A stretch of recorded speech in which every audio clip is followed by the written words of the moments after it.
talk about that.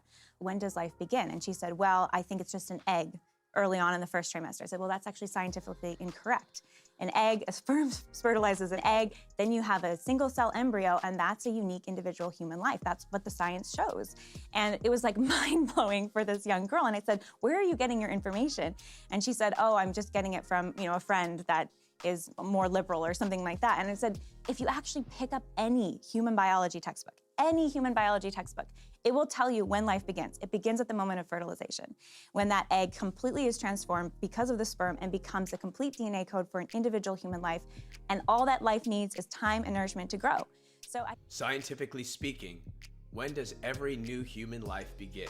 A, birth, B, fertilization, or C, implantation? Don't wait for the storks to deliver this one. The answer is B. Let's look at the facts. According to the American Heritage Dictionary of Science, there are 4 empirical attributes of life: growth, reproduction, response to stimuli, and metabolism. Numerous scientific texts document that all of these attributes are present at fertilization. Likewise, the genetic composition of humans is formed during fertilization, and as the textbook Molecular Biology explains, this genetic material is the very basis of life itself. What does the Bible say about abortion? Simply put, abortion is murder. It is the killing of a human being created in the image of God. A common argument against the Christian stance on abortion is, what about cases of rape and/or incest? As horrible as it would be to become pregnant as a result of rape or incest, is the murder of a baby the solution?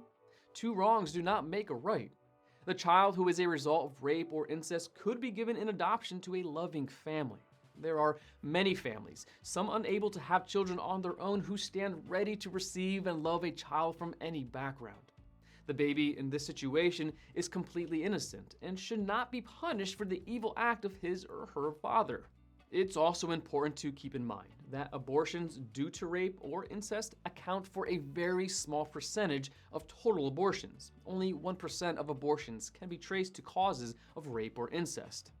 Another argument often used against the Christian stance on abortion is, what about when the life of the mother is at risk?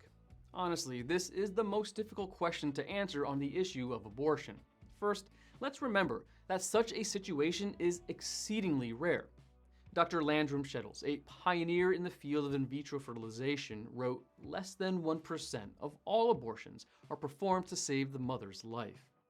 Dr. Irving Kushner, professor of obstetrics at the UCLA School of Medicine, when testifying before the US Senate, was asked how often abortions are necessary to save the life of the mother or to preserve her physical health. His response, in this country, about 1%. Other medical professionals go further, stating that abortion is never necessary to save the mother's life. Over 1,000 OBGYNs and maternal healthcare experts signed a statement in 2012 saying in part, as experienced practitioners and researchers in obstetrics and gynecology, we affirm that direct abortion, the purposeful destruction of the unborn child, is not medically necessary to save the life of a woman.